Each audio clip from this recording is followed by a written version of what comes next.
মসৌরিতে ঘোরার জন্য সবচেয়ে ভালো হয় যদি আপনার ব্যক্তিগত টু হুইলার বা 4 চাকার গাড়ি থাকে, অথবা আপনি এখানে ভাড়াও নিতে পারেন।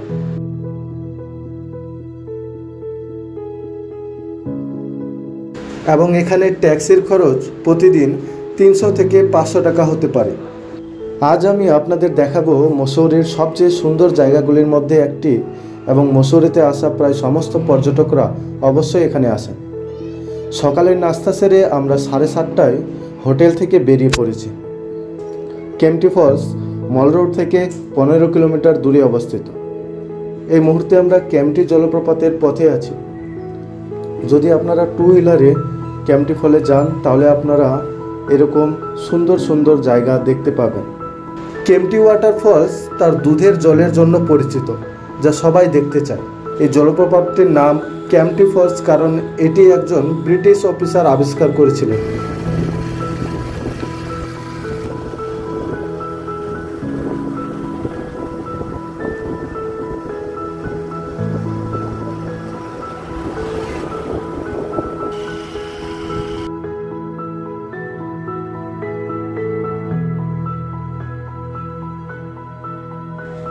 আমরা কেম্পটি ফলস থেকে মাত্র 1 কিলোমিটার দূরে।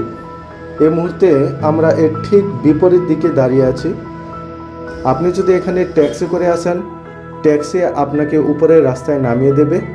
সেখান থেকে প্রায় আধা কিলোমিটার হেঁটে হেঁটে এখানে আপনাকে নিচে যেতে হবে।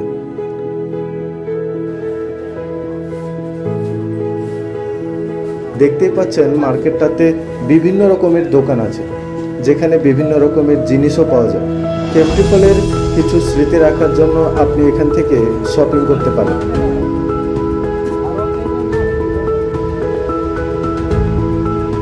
আপনি চাইলে রোপওয়ে দিয়েও যেতে পারেন।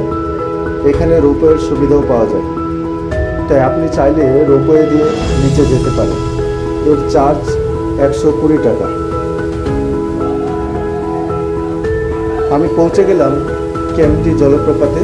দেখতেই পাচ্ছেন এখানে প্রচুর লোক স্নান করছে। স্নান করার জন্য এখানে কোনো চার্জ লাগে না।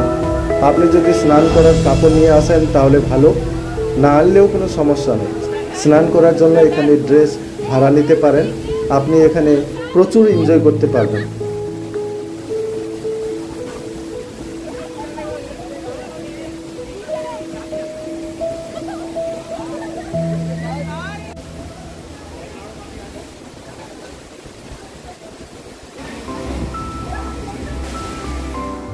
এবার আসুন জেনে নেওয়া যাক কবে থেকে এই জায়গাটি বিখ্যাত এবং কেন। আসলে এই জায়গাটির আবিষ্কারের কৃতিত্ব সম্পূর্ণভাবে ব্রিটিশদের। ব্রিটিশ আমলে এই জায়গাটি তাদের চা পার্টির জন্য ফেমাস জায়গা ছিল। ইংরেজরা বিশেষ করে গ্রীষ্মকালে গরম থেকে বাঁচার জন্য এই জায়গাটিতে আসতেন, আর এখানে এসে ক্যাম্প বানাতেন এবং ক্যাম্পে বসে চা খেতেন।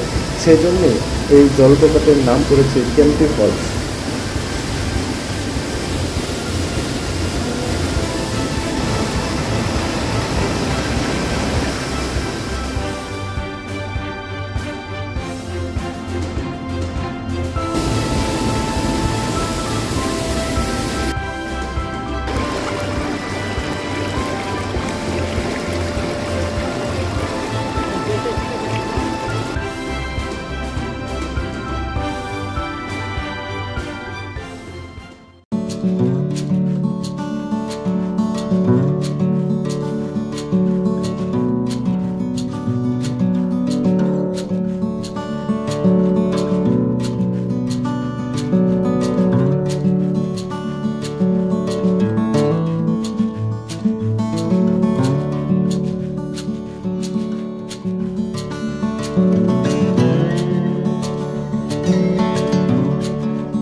traveling spirit, I've seen many shores, from the West Pacific to the island of Kenya.